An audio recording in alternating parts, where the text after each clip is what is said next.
A graça e a paz, amado irmão, amada irmã da Igreja Eita do Senhor. Deus te abençoe, meu amigo, onde você estiver. Deus abençoe a sua casa. Deus abençoe a sua família.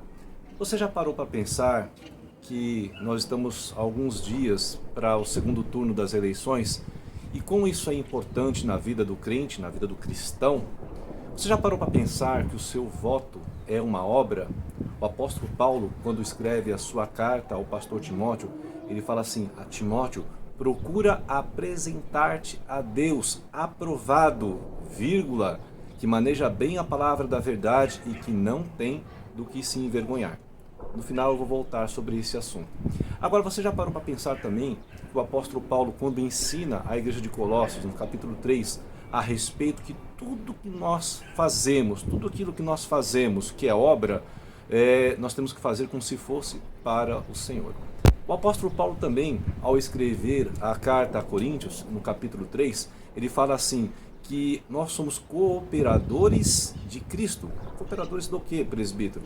Cooperadores de uma grande obra. Nós somos vocacionados por um chamado, uma obra a ser feita de Jesus, que não é nossa, mas essa obra está delegada em nossas mãos.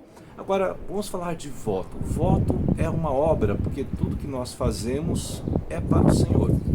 Agora, você já parou para pensar que o voto pode ser doloso ou culposo? Vamos pensar. Culposo é quando você faz um ato de acordo com a justiça, irregular, de acordo com as leis, mas você não tinha intenção de fazer esse algo errado. E de repente, então, você é condenado por aquele ato incorreto. O ato, então, doloso é aquele com intenção de fazer o algo errado, aquilo que estava contra a lei, contra a justiça, então você praticou um ato doloso. Agora, pensando no voto como uma obra e como um ato culposo ou doloso, qual vai ser a sua escolha para este próximo domingo? Será que se você voltar numa pessoa que é mentirosa, que é corrupta, declaradamente mentirosa por ela mesma, e também declaradamente a favor do aborto, declaradamente também contra a igreja, inclusive vai censurar a igreja, o seu ato, a sua obra agora, ela vai ser considerada o quê? Uma obra dolosa ou uma obra culposa? Aí você fala assim, mas presbítero, eu acho que o meu voto pode ser culposo, porque eu não sei o que vai acontecer. Não, você sabe. Cada candidato está declaradamente dizendo o quão é perceptível o seu caráter. Nós temos de um lado um caráter que está baseado nos princípios da igreja e do outro lado um outro caráter que é totalmente contra os princípios da igreja. Agora eu quero te falar, meu amado, não se trata de direita ou de esquerda, se trata de você confessar a Cristo naquilo que você faz, na sua obra.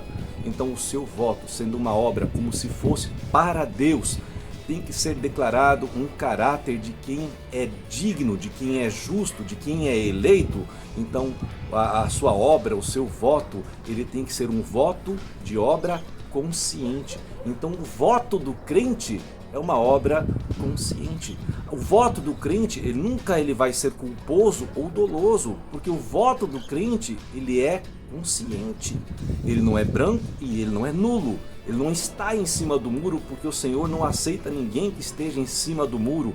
Todo estado de mornidão, Deus não aceita. Aqueles que são simpáticos, com um lado apenas, não, eu sou simpático. Não, amado, você está em cima do muro. Você tem que ser sim, sim e não, não. Se Deus fala para você que o seu caráter deve seguir os princípios bíblicos, as suas escolhas têm que ser pautadas nos princípios, na palavra do Senhor, então o seu voto tem que ser um voto, uma obra consciente, uma obra que seja cooperadora de Cristo. Tá bem? Deus te abençoe. Voltando agora para finalizar com aquilo que o apóstolo Paulo fala a respeito para Timóteo, procura apresentar-te a Deus, aprovado como obreiro, vírgula, que maneja bem a palavra da verdade e que não tem do que se envergonhar. Pense bem no seu voto. Será que o seu voto neste domingo envergonha a Cristo? Deus te abençoe. Pense nisso Que o seu obra seja então uma obra, um voto de obra consciente, que seja cooperadora de Cristo. Deus te abençoe grandemente.